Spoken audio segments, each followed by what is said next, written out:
Trump is preparing to meet US intelligence officials to discuss the alleged Russian interference of the US presidential election. The Obama administration expelled 35 Russian diplomats accused of hacking. Lorna Shaddick has the latest from New York.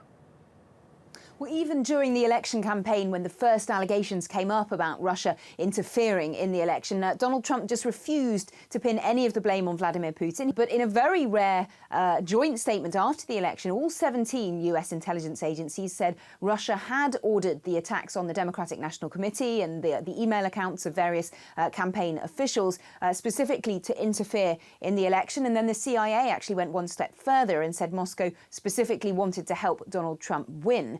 Now, the Kremlin has denied all of it, but nonetheless, the Obama administration said there would be retaliation. And just before New Year, we saw that when those 35 Russians in Washington, D.C. and San Francisco were expelled from the country. The State Department said that they are intelligence operatives. And it's also closing two Russian compounds in New York and in Maryland, which they say were being used for intelligence-related purposes. Vladimir Putin said he's not going to retaliate, a move that Donald Trump praised in a tweet as smart.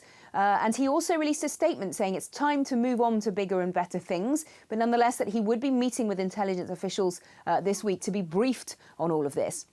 Nonetheless, he did also tell reporters on New Year's Eve he wants to get some certainty from these intelligence agencies. It's a pretty serious charge, and I want them to be sure. And if you look at the weapons of mass destruction, that was a disaster, and they were wrong. And so I want them to be sure. I think it's unfair if they don't know.